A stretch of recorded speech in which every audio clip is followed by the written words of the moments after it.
I kept seeing funny things on Instagram. They're all like, I can't wait till Jennifer Holland shows up and she's the new Nick Fury in the MCU. Pizza time. Pizza time. Pizza time. You like Pizza time. pizza time? What's going on, Alex? How you doing, bruh?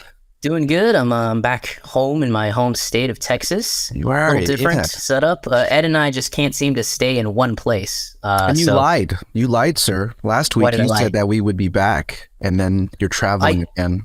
I did say we'd be back to our normal set, but I meant more like, hey, Mondays America, Tuesdays India, Wednesdays gonna be maybe Japan now. Yeah. You meant I did lie. You meant in the country. Yeah, we're back to our cadence, our schedule, if we ever had one, because we're that professional. Yeah, my bad. But you know, the good news is, Alex, is that it seems, I don't know, this might be a pattern, but every time we seem to, like, one of us is not in, like, in America or in our little studio, our own studios, our episodes tend to do better. Interesting. They do. I wonder. Weird. Even though it is weird. Yeah. It is weird. It's almost like our professional setups are worse for our YouTube channel. The things we spend money on. It's not genuine enough. It's not like... it's like, now it is genuine. I'm in, like, basically a jail cell that was Let's go to the wide here. Let's go to the wide. This was my childhood room. Bro, it kind of does look like a jail cell. It's literally like 5 by 5 feet. You know, it's an old home in El Paso, Texas. That's where I'm from. So, Texas, baby, Texas. Yeah, I got the smallest room because I was the youngest kid. So that's it, man. That's where I am. I'll be here this week. I'll most likely be here for the next few episodes as well. So buckle up. But hey, I got a TV behind me now. You do have a TV. Like, we both have a TV. We got some dual screens behind us. That might be, once we get enough money, we might need to make the dual screen background a thing and piss people off forever. Once we get some money, like, we should probably actually get a studio. Maybe actually do it in person. That would be really nice. There's a thought. Let's ask the audience, does it matter to you? Probably doesn't. Yeah, but would you like to see a little nice studio? Would you like to help us with that? That'd be really great. Just hit that subscribe button. Hit that subscribe button. Yeah, thank you for that. Yeah, see, we're still getting used to that. I keep forgetting almost about the subscribe button. Like and subscribe, y'all. Right at the beginning. I'm going to remind you at the end, I'm sure, too. But while he's in Texas, I need to go to Texas more. I love Texas. I've never been to El Paso, but I'd love to come eventually and just, like, It's a nice place. Never mind. I saw your face. You don't want me to come. That looks like you. No. You don't think I'll, not because of you, but you don't think I'll like El Paso. I think that's what your face says. Most of the people that have come from California do not like El Paso. Oh, shit. Much. Okay. I don't know anything about El Paso except that Alex Pastrana lives there. That's all I know. Yeah. El Paso is a great town, great border city. I think there's some border issues at the moment. Not to be political. All right. Gotcha. So maybe not the best time to visit. Better than where I'm come from, which is San Francisco. At the moment, a lot of places are better than that. Okay, yeah. I mean, there's no one's shitting in the streets over here, so. That's so true. I've never heard reports of that, yet I know for a fact that that's true. So. My sister used to live in downtown, and she had to move out of it because they said it smelled like human poop everywhere. Yeah, my dad works in the Bay Area. Bit of a homeless problem there. So, oh God, no offense to anybody who lives up at home. I still call it my home because it is my home. But hey. But I don't know, most of our Indian audience, are you actually, we should know this demographic, but are most of you live in India or are you in the States? I'm actually really curious about that. Not really sure. Do you know that? Do you know the metric on that? You check the metrics more than I do. Based on metrics, most of them live in India, and based on comments, if you actually took the time to read the comments, Ed, you'd see that some people would say, hi from Delhi, hi from Calcutta, hi from here. So, like, maybe try to, Let's move on to the first movie this week. Let's do it. Let's go to the first movie.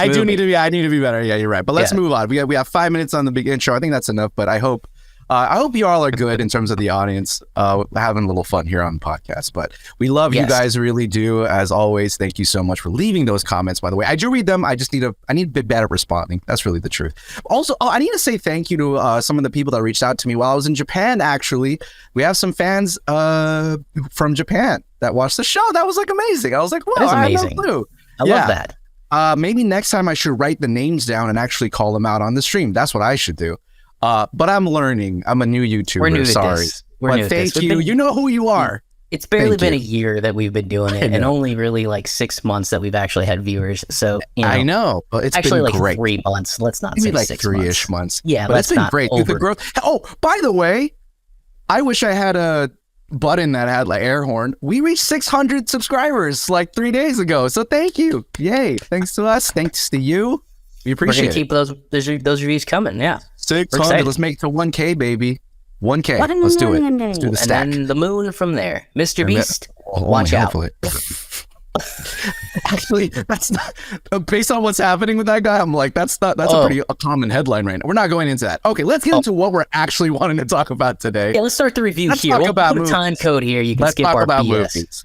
Yes. Let's talk about movies today. So, Guardians of the Galaxy, Volume 3. We know that our American movies are sort of the least performing, but we gotta talk about it. We still love talking about these things, and I hope you guys can also get more value out of it. Yeah. We'll do our best to try to do that, but we gotta talk Guardians Volume 3, okay? Because it is the 32nd MCU movie to come out. We're at 32 in the MCU. This is getting crazy. The second in Phase 5 of the MCU, and it is the final movie in the James Gunn Guardians trilogy that started all the way back in 2014, I think. 14? Mm-hmm. Yeah. Oh my God. It's been 9 years. You know, these movies come out in such a cadence that you kind of forget that, well, technically, though, these have had a bit of a traditional run of like 3 movies. Like 10 years, that's a decade, that's a lot. And it's a long time between It's a long time. It is. But now we're here. We're finally here ever since that sort of James Gunn controversy that happened back in, I think that was like 2017, 2018, when he was booted out by Disney before he completes the trilogy. He goes to DC, does The Suicide Squad. And then Disney corrected itself, and one of the probably the best decision they've made in the last 6 years is to bring James Gunn back to finish off his Guardians trilogy, which he has. We've seen it. We hope you've seen it. I want to start it off just because. You're going to start it off. Okay. I want to start. Do you want to start off? Because go ahead. Is it cool? Brief thoughts. Go ahead. Let's do it. The reason I want to start off is because I did text you yesterday, and I was trolling you a little bit. I said like this was like the worst movie Disney's made. It's some woke, gay-tastic bullshit. I just realized like 4 minutes ago you weren't sure if I was kidding or not. No, I had no idea. I was on a flight. Hey. I want to relieve you of that and say that, dude, I love this movie. I really, really love this movie. I did. I think the one of the true things out of all the quote pulls that I've seen out of the reviews of the critics over the past week since its premiere is that I do think it's probably the best overall movie that Marvel has made since Endgame. Just like from top to bottom, like the best movie on a filmmaking level and a story level, even past like the likes of Shang-Chi, which I still overall think I like better. And like Eternals and Wakanda Forever, like some of my top favorites from the last phase. I thought this was the best one, just from it just brought us back to sort of like that feeling of, oh, here's a director who was given a project that, he could do whatever they want with, and it wasn't tied down by phase building or universe building. And it just told a self-contained story of the Guardians that was very focused on Rocket particularly, which made me cry. The whole thing just made me laugh, and I was like oogling at the creative value of like the sets and the costuming and all that. What a way to say goodbye to this team. And I really, really, really enjoyed it. It's not one, I don't think it's like one of the top tier movies of MCU, but I thought it was fantastic, and I of course I cried. But that's my take. Okay. Let's get your take. What did you think of Guardians Volume 3, my friend? So overall, it is my 3rd favorite Guardians movie. Okay, fair enough.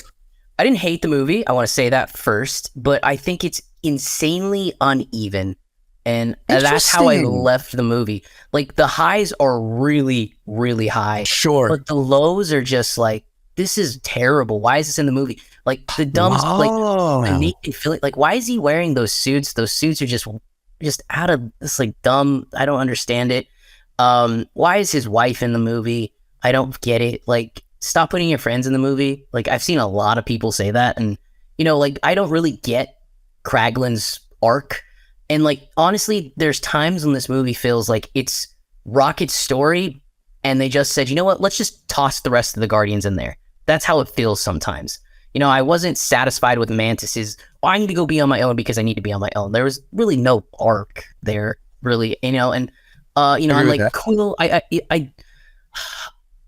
understand what Quill's going through, but like, I feel like there wasn't a lot there, even though Chris Pratt gave a great performance and he was great in it. He was. And like, to be honest, the music, I got annoyed with it. It seemed like it was just one big long music video going from track to track to track. And that every time there was new music, that signaled something new going on. And that annoyed me. I didn't hear the Guardians theme. I think I heard it once in the movie. I was like, I miss the orchestral Guardians theme. I want that. I know that this is James Gunn's thing. I just want the Guardians theme. I want the actual dun dun dun dun dun dun dun. I want that. I don't want let's get funky with it, you know. And like I really didn't like those parts, but there were parts I really freaking loved. The combat was like so freaking cool. Dude, that oneer was great. Yeah, Rocket's story was fantastic. Like, I really liked Rocket's story. You can see it was like very sad. You know, I think there should be. I will say this. I do think there should be a little bit more of a warning for kids. Like, this is not a kids movie, dude. Bro. Like, no way. Like, if I was a parent and I took my kid to see this, I'd be like, oh, Jesus fucking. Yeah, I was like, oh, I didn't realize that was going to happen. That's a little harsh as my Pizza Time logo just went off. That's okay. That looks beautiful regardless. Like, let's leave that off. So, but yeah, that to me, that's how I left the movie. There was parts I really loved. Like, when they're all sitting there arguing about how to go get in the house, how to go get Rocky. Yeah, I like that that's scene like too. One of the funniest moments on TV. Like when Mantis makes the same noise and then Nebula's like, you said you went and then went like it was the same thing. Like that was so funny. And then the last thing I didn't like about the film, Adam Warlock, it has the typical Phase 4, Phase 5 problem. Stop stuffing new characters in here just to introduce them because you don't use them. Like, he unfortunately, I think Will Poulter did a great job, and I'm sure he's going to be a fantastic Adam Warlock, but he falls into the America Chavez, you know, that batch, Ironheart, that batch of people who are like, do they really need to be in this movie? Like, sure, he saves Quill at the end, but like, do they really need to be in this movie? Do they? So, I liked a lot of it, but I didn't like a chunk of it as well. Sure. There's like it was almost too James Gunn for me. Right, like that indulgence. Yeah, that indulgence. Like, I like Nathan Fillion's character a lot, but like that whole scene, like it's organic and why are they wearing those weird suits? It was just like, this is weird, isn't it? Like I can't say that I love the film, and I do actually feel the same as you. Like, I'm not gonna go over and say it's in the top tier, but no. I do. The one part I do disagree with you is I don't think it was a very well put together film. Sure. I don't think that. No, it's so fast. We're gonna have a great talk because yes. I think this is the first time I think we really do have very opposing thoughts on the film. Yeah, and I want to go into it. I think because I don't think you're wrong. Look, everything you said does line up actually with one side of the critics, and how I feel does actually line up with the other side of the critics. And for those who don't know, the score of the movie right now on Rotten Tomatoes is 80% certified 81. fresh. Oh, now it's at 81. Wow. It crawled up. So wow. Okay, I wasn't expecting that. 81% certified fresh. That does make it in line with your thoughts, like the lowest critically approved movie of the batch, but it does make a certified fresh trilogy. So people did like this. I believe the audience score is nuts at like 96 or 97%. I think it's like 96%. Yeah, it's nuts. So critical reception of the movie overall has been really positive. But I have heard about the some of the problems that people had with the film that don't really make it like nudge it past maybe even volume 2 for some people. Though there were people that argue that did thought it was better than volume 2. Yeah, I agree. Yeah, I can see how people. And I love volume 2. We both, I think, love volume 2 a lot. We're in the minority. I think so too. I really like volume 2 more than I liked volume 1. Believe it or not. Interesting. Yeah. And again, a lot of people. I love that movie. It's the thing about we'll get really quickly for the ranking. Like the thing about volume 1 is that it has it's volume 1. Like a lot of people I don't think can get past the fact that it's what started it, you know, and like it doesn't have volume 2 doesn't have the iconic scenes and memories as like I think volume 1 has, because it's kind of jump started the whole thing. But I don't disagree with you that I think volume 2 in a lot of ways is better than volume 1. That being said, I like the movie so much that I think I like it better than volume 2. And the reason, and I want to get into this. So I want to talk about, spoilers might start here, by the way, because we're going to get into Rocket's story. I want to talk about Rocket's story. Yeah. So because I think obviously the movie is clearly built around that story. And Absolutely. That's one of that's what I really love about the movie, is that it's so hyper focused on like a very simple thing that we can all understand in a world and a universe now in MCU that feels so just so confusing and humongous and like arbitrary, and we don't know what to feel. This movie tells you exactly what it needs you, like what it wants to get out of you, and that's like, here's the story that you've been wanting to hear. It's gonna suck. It's very sad. Yeah. And you said you had a problem. You didn't feel like everything else around the movie was sort of on par with like the Rocket story. See, that's my problem. And I disagree. I think when you have a level, ultimately I think we're talking about balance, right? Yes. So a lot of people they thought it was like, what the fuck? I thought I had the opposite reaction. I thought based off what they promised us at the beginning, that I thought for the most part, it never left it. You know, I think it always stayed to exactly what it was about, which is Rocket's story and how his impact as a guardian to the other guardians and what they're going through. Like, for example, Quill, like, you know, it's all about this idea I just saw Fast X the other day too. So this idea of family is like really bothering me, but it really is about that. It's just like, we're a family and we'll do anything to save the people we love, because that's all we have left, right? Mm. And Rocket, in a lot of ways, the story to me is like the rest of the Guardians figuring out, like, this is the first time they have to deal with one of their own dying, you know, like this is the first time they may be experiencing, well, that's not true, Gamora died, but that was special circumstances, weird circumstances. Even Quill says like, that weird cliff, magic cliff, like everyone's like, what the fuck is that? Yeah. But this is like, oh, it's like a superficial wound, like something that's happening in front of them. And, you know, again, the whole movie is really just about that. And I hear you. I know a lot of people were really, really bothered by the Quill thing. Like, all he could think about was Gamora, but I don't know. That's his big issue. But the thing is that it's Rocket's story and him being more important. Like, Rocket was more important ultimately than anybody else's problems. Right. And that they so hyper focused on it, I thought was like the point of the movie.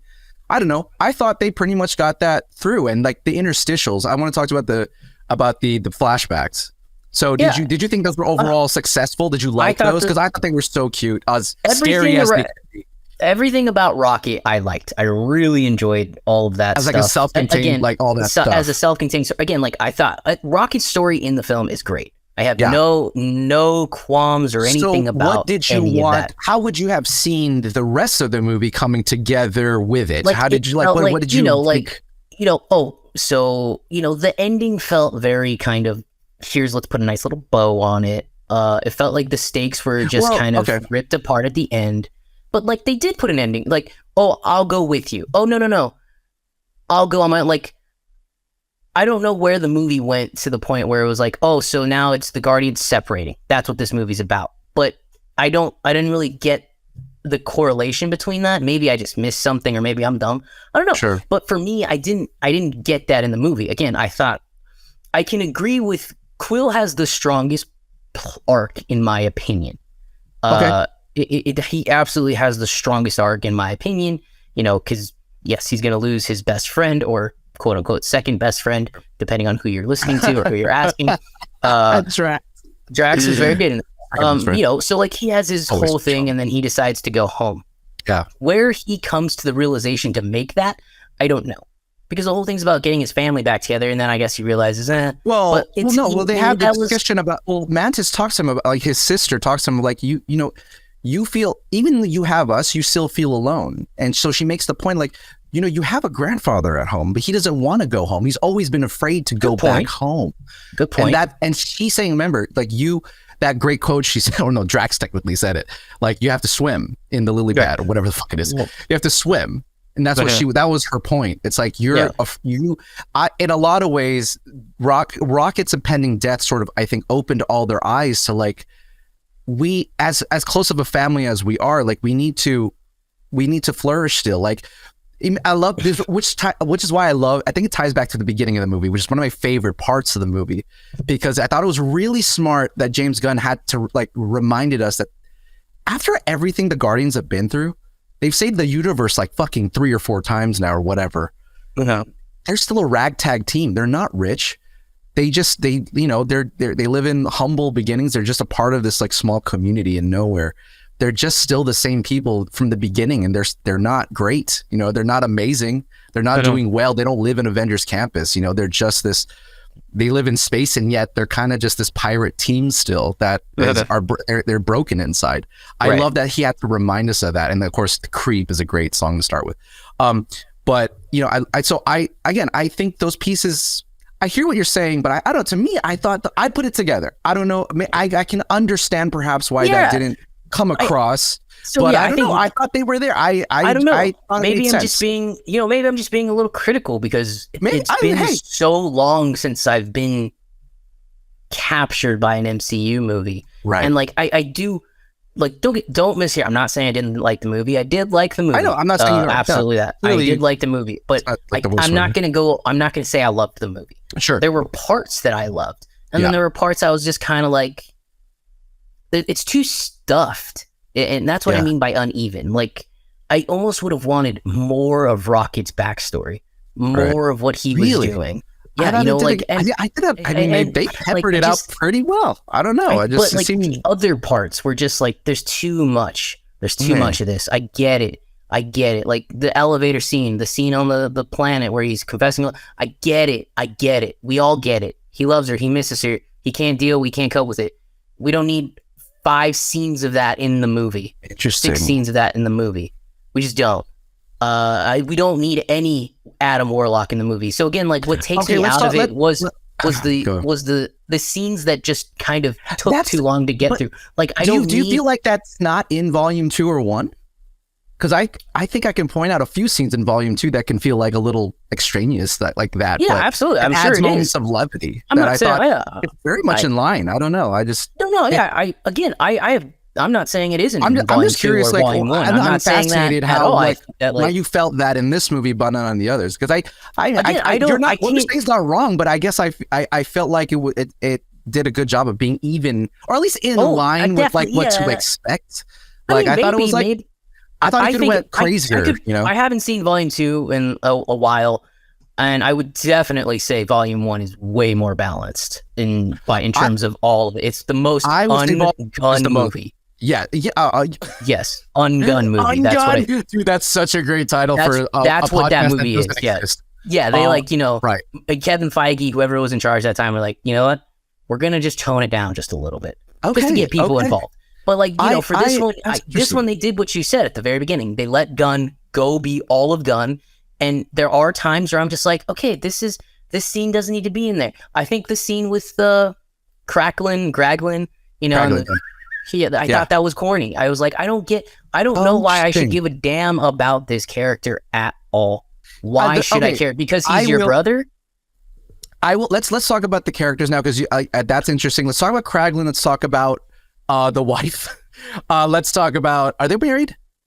Yeah, they're married. Jennifer Holland. Okay, they're wife. Everybody, I kept seeing funny things on Instagram all week leading up to the movie. And then Adam Warlock. So these keep going. What was it? What they were saying about his wife? They're all like, I can't wait till Jennifer Holland shows up and she's the new Nick Fury in the MCU. That's awesome. Again, just really quickly, because I feel like who cares about her? Not her as a person, just her in the movies. I didn't have a problem. Like, whatever. She has a side role. She's not in it that long. Look, if she was casted as the villain, okay. Like, what the fuck? She's casted as a side character. She's on screen for like 2 minutes. I think there's more people in my boat that are like, But it's a scene that doesn't need to happen. She doesn't need to be in the movie. You could take her out and it's fine. It's fine. But the role didn't ask for anything more. Like she's But again, you don't need it. You don't need it. You don't need it in a movie that's overstuffed to people. Okay, but fine. Then Danielle Melancourt didn't need to be there either. See what I'm saying? Like people are getting hopped up on the fact. Something. I think people are hopped up on more on the fact that it's her husband. But at the end, who gives a shit? I mean, why not? She's an actress. Like, you wouldn't use your wife in a movie if you could. Yeah. Why?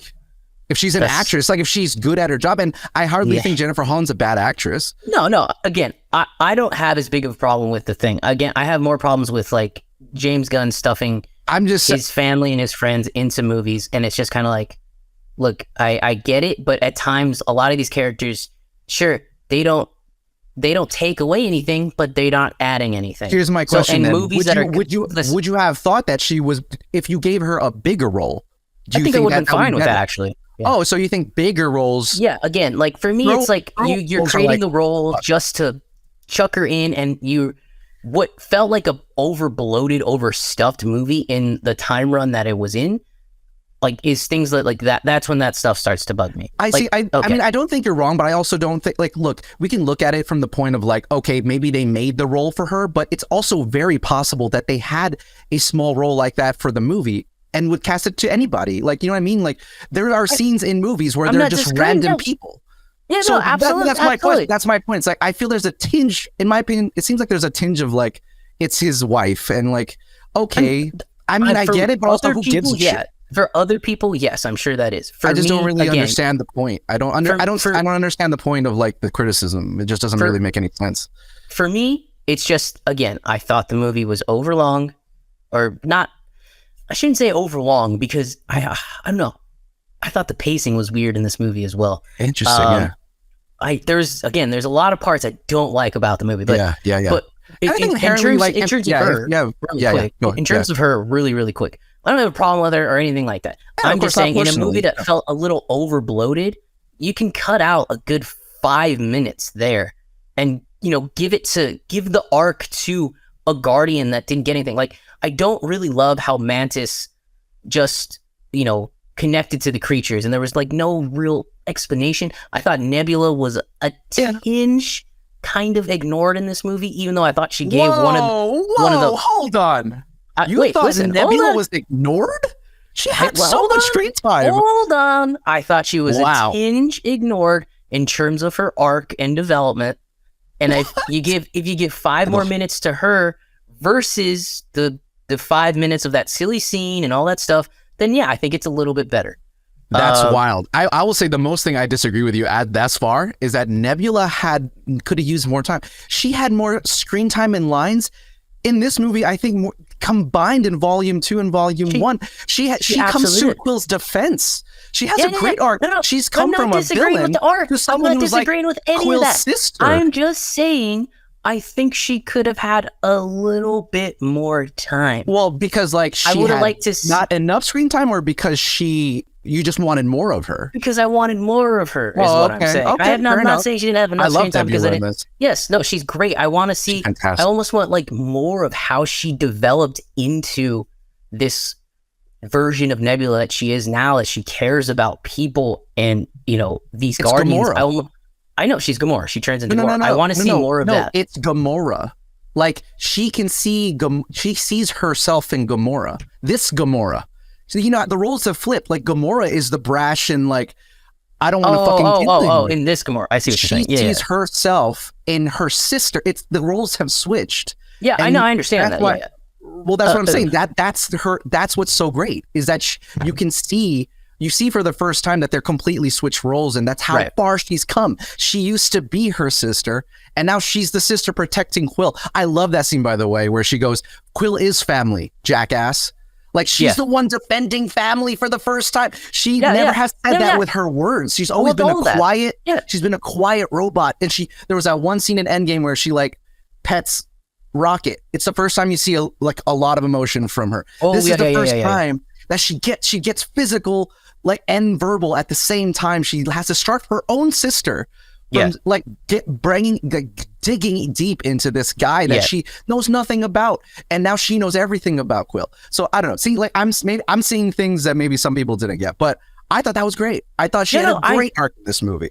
She was fantastic. I completely agree with the arc. I completely agree. I don't disagree with that at all. I wanted a little bit more of her versus other things is all I'm saying. So even like, more, again, even more. Again, like, I don't, like, again, we're giving screen time to these side characters that I don't care about as much. You know? Let's talk about Adam Warlock. Let's talk about Adam Warlock. That might be the biggest thing I may agree with you with, but hold on. Give me 2 seconds. Okay. I liked the performance Will Poulter put forward. I think he's going to be a fantastic Adam Warlock. I agree going forward. I agree with you. The decision to make him a baby, really, really great. I just don't think he needed to be in the movie. Yeah, and he just felt like that whole what do they call themselves? The Sovereign? Yes, the Sovereign. That whole kind of little kind of side story didn't need to happen. Right. I would agree with you. Right. Yes, it didn't need to happen. Yeah, but it was hard. I felt like it was. I don't know. Hard to ignore. Almost. I felt like it was hardly distracting. I see where you're going. Okay. So like, because at the end of the day, I don't disagree with you about that. Oh, right. Sorry. So we keep talking over each other. So like, so what I was gonna say is really quick that I felt like they had to put him in there because of the Cocoon tease, which was like 10 years ago movie. Almost. Yeah. So they're like, everyone's kind of forgotten about that. Yeah. Like I feel like that wasn't fully James Gunn's decision. I don't think so. I feel like that was like, hey, Kevin Feige's like, listen, we got to put Warlock in. We did the whole Infinity Saga without him. We got to just kind of go forward a little bit. You got to have a team. You got to have something. Like put something in there. We got to have him in there. And I think they got, again, I think Marvel, old school Marvel gets casting dead, right? I think this guy this is a brilliant casting move. He's going to be so good. I can't wait to see him get like fully unleashed with all his powers. So that's it. So yeah, go ahead. I don't disagree with you. I fully agree that like, could he have been cut out 100%? Who really needs it at the end of the day? Was it vital to really? Did they uplift the main narrative by any stretch of the imagination? Absolutely not. No. So I do agree with you there. I also felt low in the long stretch of it. Sure, it didn't bother me too much, but I can agree with that. I agree with that. Fuck, man, we all thought Adam Warlock was going to be the villain, and when you show an end credit scene like that, you go, "Oh hell yeah, Volume 3 is going to go fucking lit because it's fucking Adam Warlock." Right. It's not that. Yeah. And so I agree with you. It felt like, well, we got to put him in because we kind of promised him. Yeah, exactly. That's what it felt like to me. But in that case, but he was hardly not a America Chavez in the sense that like her character sucked. Right. And again, they did the right thing. He wasn't the main hero at the end because he absolutely could have been because he was the strongest mofo on the fucking in the universe. Right. That dude would wreck Captain Marvel. But he's a baby. And I think they made a really good decision in that. I did too. I have no issues with that at all. I did too. Again, I think. I just wish I got a little bit more of like I wish we got a little bit more of Drax, kind of seeing Drax as a father. Yeah, I mean, what a great man. I think we would have. I think that would have served the purpose more. I would have give Drax more of a father storyline. Even though I think Mantis, Pom Clementa, is that right? Clementif, yeah. Yeah, it's hard to say. Even though she gives a great performance as Mantis, and I think she really does nail that character in a really special way. In a character that I don't think you would really like consider a pivotal character, and she really kind of just really gets the character right. Yeah, I feel like I can't see her without. I can't see the team without her anymore. She's just she came in and really killed it. She's fucking awesome. But I wish we got to see a little more growth from her as well, more time on her. Gotcha. More time on each Guardian. That's what I wanted. Yeah. That's all I wanted from this movie. Great point. I don't disagree with the idea that look, this is the last time we're going to see him. Yes. It would have really been nice if I agree. I don't disagree with you now. Crack, the dog. I love the dog, but the dog crack. If they're not going to be in the movie. They're not going to be like in the thread of the movie. Then why have them? In which case, then give it to like these characters that we're going to say bye to. That's my point, my dude. I hear you. That's hear you. That's all I wanted from it. I hear you, and I don't disagree with you. Yeah. At the end of the day, though, I think I still enjoyed it. Obviously, I think what I was given, I still think he did a really great job of keeping my attention. Like, I laughed throughout the movie. You know, I cried. Like, you know, I want to contradict myself here because one of my favorite moments in the movie, even though I don't think it need to be there, is when, you know, Cosmo has the two things ready to smash that bug, and he goes, and she's a good dog. And I was like, that's so freaking cute. Like, I love that part. Do you think does Cosmo need to be in the story? Probably not, but I love that part. Well, okay, actually, to that point, then, really quick about Kraglin. I mean, Kraglin and Cosmo are basically one and the same. Kraglin gets his moment.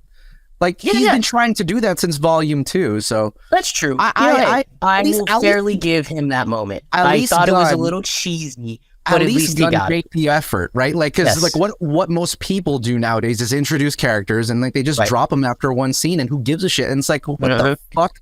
But at least he gave him that little tiny little story that we. Yeah. At least there's that. But I agree with you. So I think we should. I hear you now. About that. Let's. I want to talk about the High Evolutionary because we have. Yeah, me too. That's why I wanted to bring it. I fucking thought he was fantastic. Okay, cool. I love the actor. I thought he was fantastic. He's a one-note villain, but I thought that's what this movie needed. No, but I think it's what the movie needed. It's not a bad thing here. I'm just laughing at you because I literally had that conversation with Olivia. I was like, well, he's a villain that is just a villain. That's it. And I was like, you can either look at that as a bad thing or you can look at that as a good thing. I do tend to agree with you. I think it is actually more of a good thing in this movie. You need somebody in this movie to hate. Absolutely. Was I ever like fearful of him? No. Did I just hate him? Yes. But that's because that was the point, right? Yeah, that was the point. Like I was never threatened by him. To be honest, I was more threatened by Adam Warlock than I was him. Totally. And like when Adam Warlock first comes on screen, I was like, this dude can be a problem, and then he's gone. So that sucked. But yes, I do agree. I think in the one note in this story worked the way it was intended to. Right. No, it's a good example of it. I think of like when does an uncomplex villain it's so interesting and needed. And in this case, I think it is. It's a great case study of that because the reason why it works is because it's not about him. The weight of the story is solely it's on Rocket, right? Yes. You need just someone that you need to hate. You need someone at the end of the day to just release all that anger from. You don't want to feel for the villain. Fuck that guy. You care so much about your protagonists. Because there's so many. Like that's what that was about. So at the end of the day, you just needed a release valve to be like, fuck you, and hell the fuck yeah.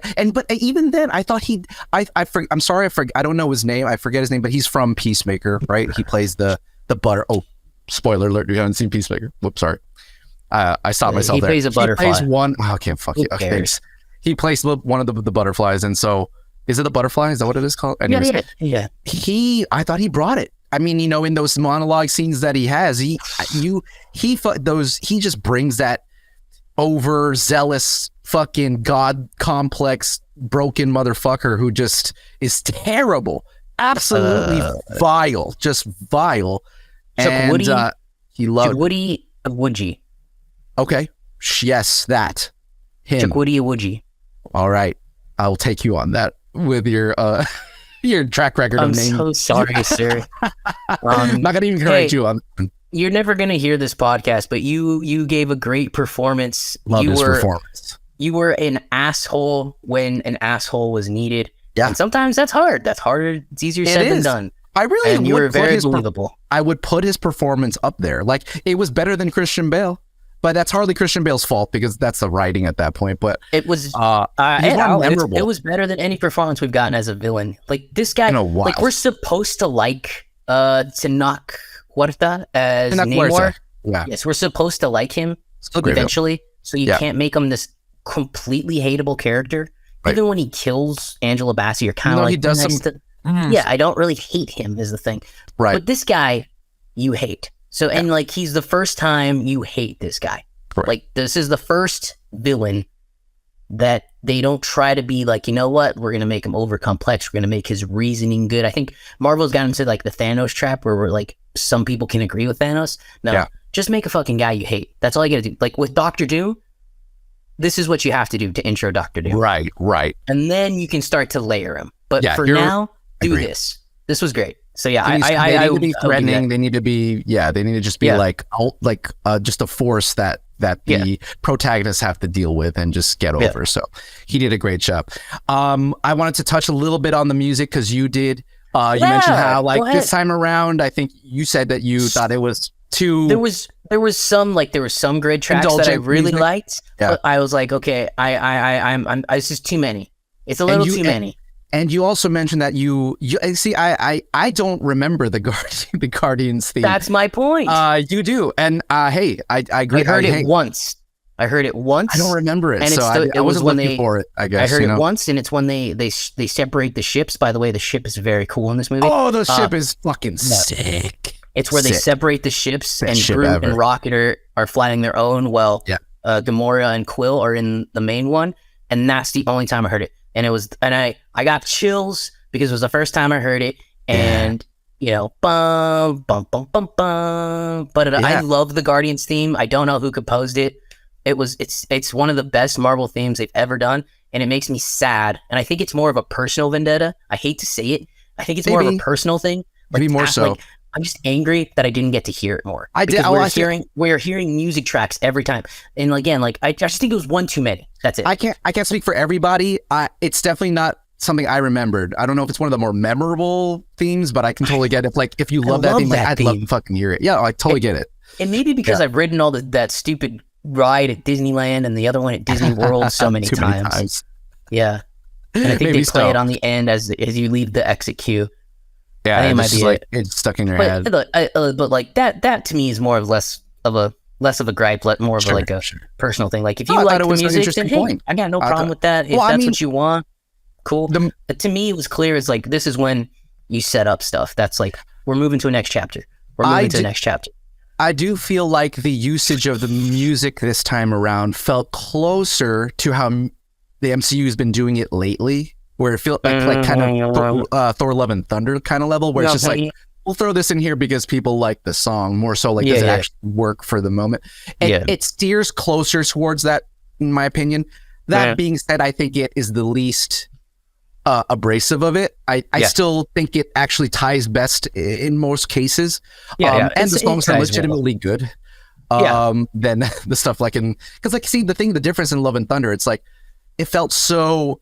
We know these songs, like it just felt so like we're trying to grab your nostalgia versus when James Gunn and I forget the name of the music director on this one, John Taylor something. I forget. I'm sorry. Like their choices are a little more not well known, and yet they're great and they tie narratively. So it still had that, though its placement felt a little less organic and genuine as like the first. Organic, and that is a beautiful way to put it. It felt less organic. So it felt kind of in the middle this time around, but that's wonderful way with words. Yes, great way to put that, man. Thanks. Yep. So, all right. So music. Well, here, let's wrap this up with a quick talk about Peter, about Quill.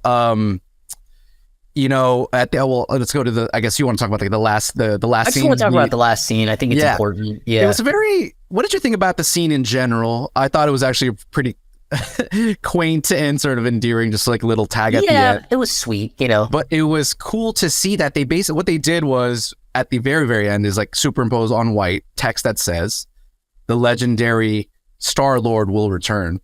Here's the thing for me, I had two thoughts. I was like, the legendary Star-Lord, they added the legendary. We've never heard of that before. So I'm like, that must be a comic of some sort. And then two, it clearly says perhaps that Chris Pratt is bound to is back. So how did you feel the same way? And what are your thoughts on that in general? Pretty much exactly the same way. And I was I'm so relieved because everybody, John Bautista has said he's done with this. Yeah. Zoe Saldana says she's done with this.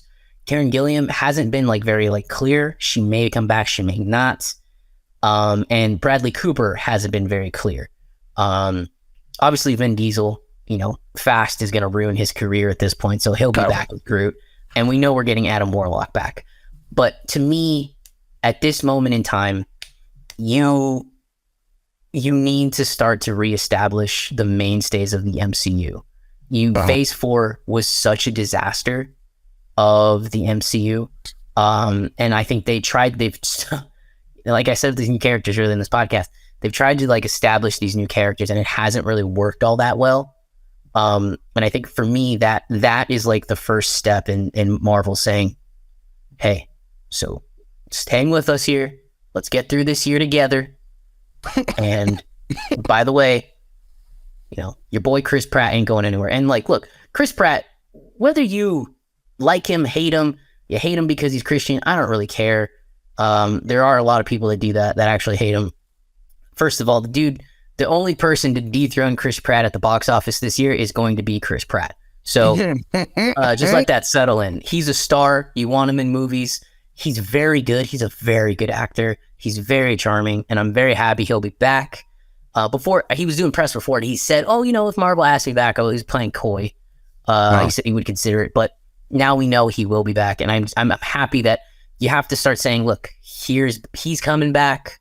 Thor's coming back for one last ride. You're probably only going to get 1 or 2 projects out of this, so you got to you need these big guys to be back to trudge up excitement again. Is where I'm at. And look, I wouldn't be surprised at this point, dude, if somehow, some way, we see some sort of multiversal Steve at the end of Captain America: New World Order. I don't think they can get Robert Downey back. I just don't think they can. No. But I do think they can get Evans back. Robert Downey is last case scenario. Because once you bring him back once, that's it.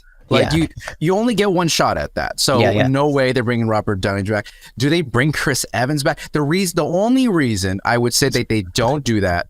Yeah, keep going. Is that it would undercut Mackie as Captain America. And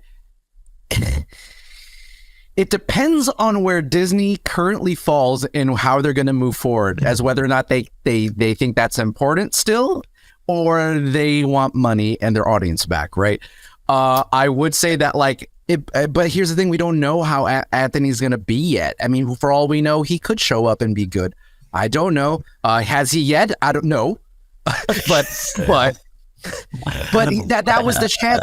Everyone knows Captain America 4 is supposed to be his movie. So to bring back Chris Evans on that level, I don't see I'm saying. The very I don't know. I had maybe.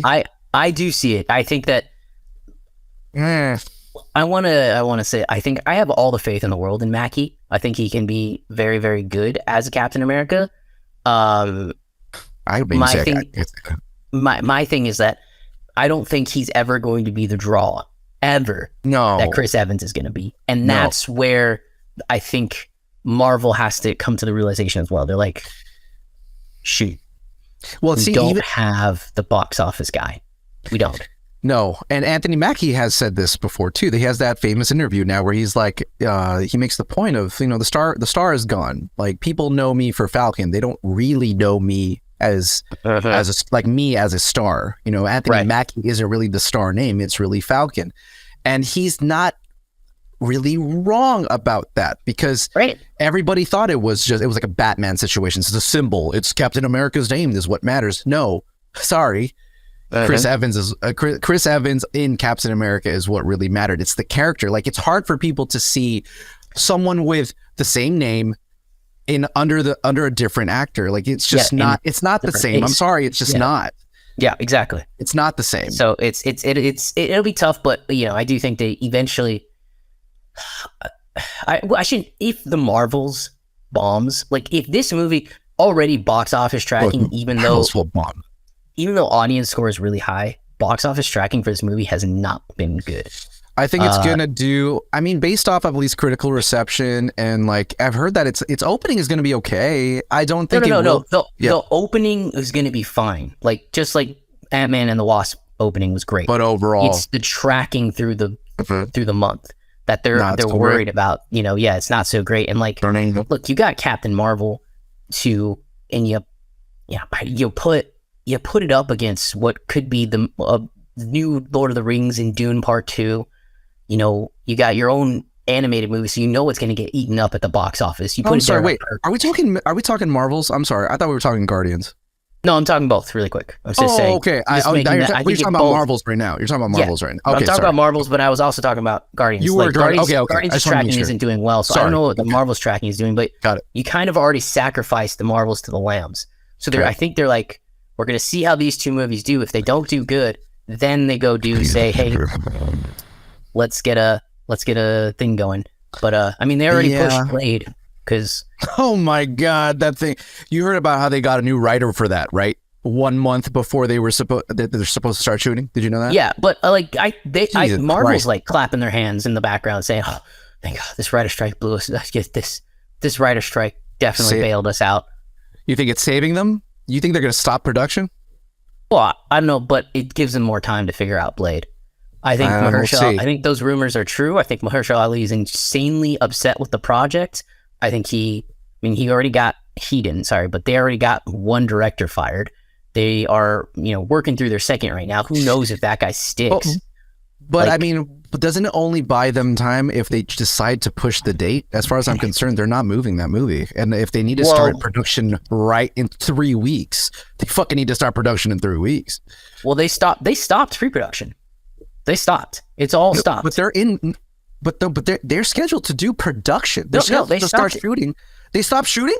They were going to start shooting next month. They stopped it. They stopped that? Oh shit! That's the news came out last week. They stopped it. Whoa! I didn't hear about that. I did not hear that. At this moment in time, there's no way it's making its date out. Yeah, oh my God! They stopped it, dude. And again, I think Marvel's like, oh, we got bailed out. Thank Jesus, or whatever. Oh no! Well, I don't know if they heard.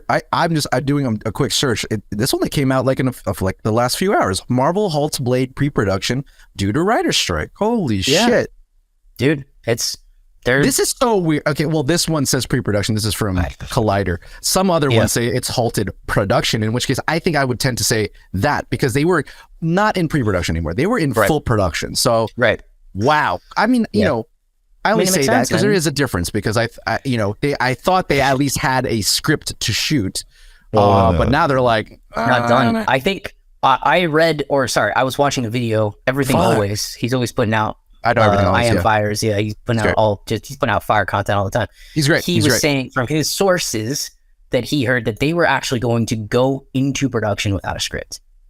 Full complete script. So ridiculous. So now they stopped. Oh my God. And here's where they are. So again, I think Marvel's like so happy that this happened. But I think I'm happy. But they're gonna have to push. I think they're probably going to push again. To bring it back. In that video, he also says, "Don't worry, Thunderbolts is still good. Daredevil is still good. It's going through no matter what. And Deadpool 3 is still good." Which those movies make sense. Like Marvel's, in terms of like importance, Marvel knows how important next year is. And, I do think this means we won't see another Spider-Man for at least 2 years. Probably. But at the same time, like Spider-Man is a property I'm not worried about. As of right now, they're doing great. Sony property is not worried about. They're doing fine. That. I'm more worried about the MCU because it's proven that just because Spider-Man does well for the MCU doesn't mean that the MCU does well. So that's why Spider-Man's fine. He'll be okay. I'm really worried about the MCU as a whole. Anyways, I think we've gone on for a long time now. It's 56 minutes in, but like just to bring it back really quick to Peter Quill, because I think we didn't really wrap that up. My last question to you is, do you think then legendary Star-Lord, which by the way, I looked up really quick. It's a short running comic book series that's pretty modern, where it does tell the story of Quill breaking off from the Guardians and sort of telling his own story, which is what I assume they're setting up here. Do you think do you think they're also pseudo setting up the fact that perhaps Chris Pratt having the star power that he does might be the biggest star power they have at the moment for the MCU, that Peter Quill could be like a top 3 leader moving forward. Yeah. Yes. Okay. I figured so too. I've already kind of said on this podcast, I think that Marvel understands, like, there was rumors a year, like months back, that Doctor Strange, they're fast tracking his 3rd movie because they know they need to reset him up as a pillar of the MCU. Oh my God. And I think this is the second. I think this is confirming that Quill may lead a part of the Avengers, and that, you know, I don't think they know when. I just don't think they know when Chris Hemsworth will be ready to act again, and I don't think they know when they can get the next Spider-Man movie off. So they kind of have Paul Rudd waiting in the wings, which to me is a good choice. Like, is he a full leader as Ant-Man? No, but you know you're going to go show up to see something with Paul Rudd. Yeah, exactly. You know, that's the thing. It would feel so hacky if he became the leader, because he's not a leader. He's just not. You know, you wait for those 3. Wait for those 3. Pratt. And at this point, man, Star-Lord, it's kind of sad, but like Star-Lord does seem to be like the best choice they have as a mediary between star power of someone you want to see and a somewhat of a leader. I mean, he's a leader of the Guardians, so he's a leader, but he's not like, you know. When he's not crying in this movie about Gamora, he is fantastic as an action hero. Absolutely. They really let him shine in a way that you haven't really seen yet. Like, him taking on Warlock with his guns, when he takes on the High Evolutionary, and, you know, the scene where they jump out of the damn ship and Groot goes and catches him. Yeah, dude, he uses the Asian dude. Sorry, I didn't even say Asian. The big fat guy. He is. That's way better than what. Oh God. He is top tier action hero in some parts of this movie, and I think they're gonna doing this is right. So yeah, that's all I got to say about it. I'm not gonna lie. Like, speaking of that, considering what we might be getting with Dial of Destiny, Chris Pratt is looking like he should have taken the shoes for fucking Indiana Jones at this point, because I would watch that more than I think what they're proposing at the boat. To be honest, that movie's going to be a time travel movie. We all fucking know it. If you put Chris Pratt in there and he replaces Indy instead of doing the stupid idea you have to have Phoebe Waller-Bridge replace Indy, like, who fucking listens to that and thinks, oh yeah, Kathleen Kennedy, that's a great idea? I am not. You're right. I don't know. Let's replace one of the greatest heroes of all time. Like, no offense, Solo is a great movie, and it failed because you're replacing one of the greatest heroes of all time. Yeah. Like, that's just it. Yeah. So, no, please. But anyways, any last thoughts on Guardians before we run out of here? I think we're good. No. Yeah, I think we're good. A little bit uneven for me, but I still enjoyed it as I'm blurry. There we go. And I still enjoyed it. No sleep till Brooklyn. I'm in. I will say that song worked perfectly for that moment, except the fact that I just hate that it's being overused everywhere. Yeah. Oh, stop using that song, please. Last gripe. Too many slow-mo shots in this movie. I didn't mind them. I thought they were fine. Just a little Zack Snyder-ish. Chill out. Almost a little bit. It does make me, I know I keep saying last thing. I'm so sorry. It does make me a little less confident about Superman Legacy. Just a tad.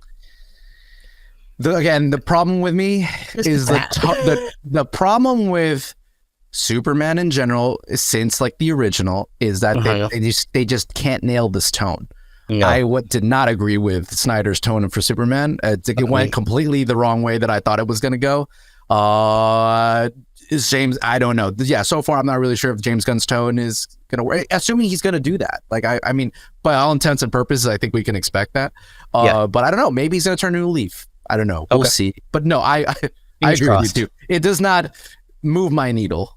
This does not move my needle for my expectation for that movie. Confident zone, right? Yeah. Yeah, and I don't think anything will until we see the movie. Quite frankly, I don't think so. But we'll see. Yeah. He's as far as I'm concerned, though. I still love this movie. I still think Gunn is a phenomenal director in terms of like someone who has a handle on his style and can throw entertainment at the wall and everyone just eats it up. And emotion. I think he does a good job of merging all that, and so I still like him as a director. I will say I really love this movie. I would watch it again. I really did love this. So, anyways, guys, thank you again for joining us on a great discussion. Like and subscribe and hit the bell for more of this, and all for the audience that I know we have plenty more Indian movies coming along the way. A little surprise, another foreign sect of cinema that we're starting. Yeah, I think more the next video. So watch out for that. We're very excited to start that, and we love you. See you later. Later.